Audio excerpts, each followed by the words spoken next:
One question for you. Okay, who was Arjuna's teacher? Main teacher, we know. Who was Arjuna's teacher or guru?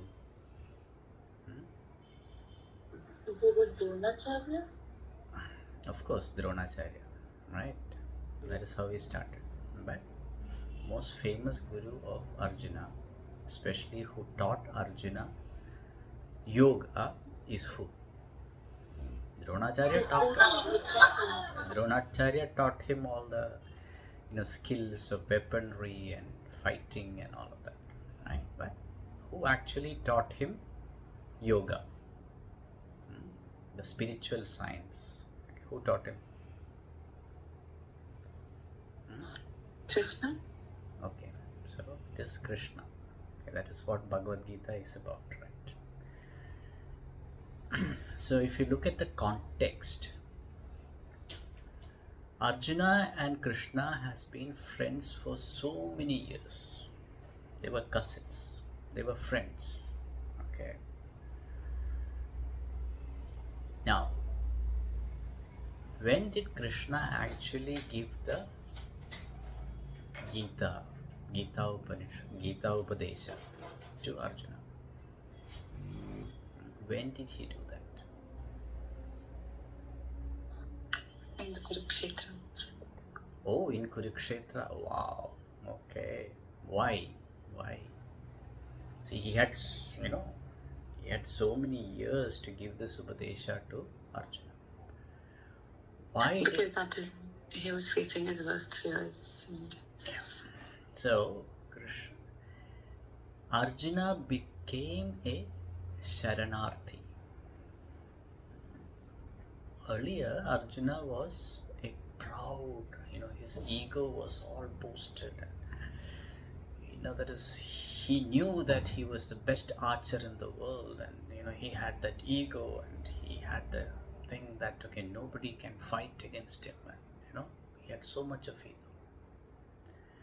Right? So no Gita Upadesha will get into his head when that pride is there, that ego is there. Okay. And that ego, that pride, when you become a Sharanarthi, okay, right? When you feel that you are completely down and you earnestly want to seek advice, then you become more receptive, right? And when you are receptive, Krishna gives you Gita. Till that time, Krishna was not giving any Gita. Till that time, no Gita. Okay, they will go hunting, they will go do that, this, they will have fun together. All of that is there. Friends, they both of them are good friends, right? But no Gita. But when Arjuna really feels down, okay, no ego, down to earth, okay.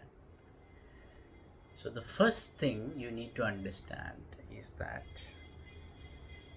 if you want to learn yoga, okay, the science of yoga, the first thing is that you should have Pranipada, right? That egoless state, right? That is the first thing you should have. And the devotion, Pranipada is also that devotion. You should have that devotion coming. Right? If you don't have the devotion to your guru, okay, whatever he says will not get into your head. Okay, because you will always be thinking, oh, I have read it on ChatGPT, I have read it there, Google, I know better. Unless that devotion is there, it will not get into your head. Okay, the other thing is about Pariprasna. Pariprashna. What is Pariprashna? Pariprashna, these are all important things for a student. Okay. Pariprashna is that you should ask questions. Questions not to question your guru. Okay, but questions, these are earnest questions. Desire to know. Right? Desire to know. Some people ask questions just for the sake. I want to test the guru.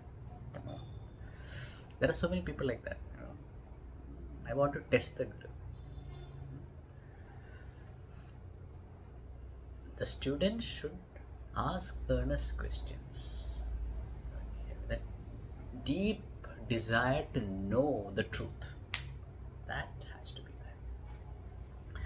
And the third thing is seva. Okay. Now, seva means, okay, you can misunderstand it as seva to your teacher. Okay, a lot of people think that it is you should do seva to your guru. Okay, so seva doesn't mean seva to your guru. Seva means seva to your guru's teachings. Okay, how do you do seva to your guru's teachings? By propagating that knowledge to everybody, to others. By living by that, whatever he has taught you, by incorporating that into your own life. Okay, that is seva to you. Not only just Shravana, which is listening, you have to incorporate what you have listened into your life. Once you have incorporated that into your life, then you should propagate that knowledge to others, not the other way around. A lot of people, I have MA in yoga. We get so many inquiries coming. I have got MA in yoga. I want to be a yoga teacher. Okay. You have an MA in yoga. Okay. Maybe you'll have a PhD in yoga also. That doesn't mean that you have the knowledge to teach yoga. Yeah, physical yoga, yes.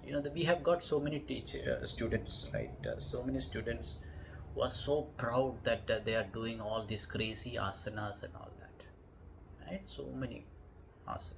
I'm progressing every day. I get messages saying that, see, I have done this pose. It is all good. Okay. But that should not be an ego booster for you, right? Should not be an ego booster for you, right? That is an understanding that you're progressing physically. That is correct. Okay. But that doesn't give you the qualification to be a good yoga teacher, right? Your physical prowess doesn't mean that you are a good yoga teacher. I've seen so many students, okay, so many teachers also, okay, who are so proud that, okay, they are able to do all the crazy poses, and they think that they're a good yoga teacher. Right? Yoga is not about that. Yes, okay, you need to do the poses, okay, that's all correct, but yoga is not about that. So it is about listening to your teacher, incorporating that knowledge into your life, and then propagating that. Okay.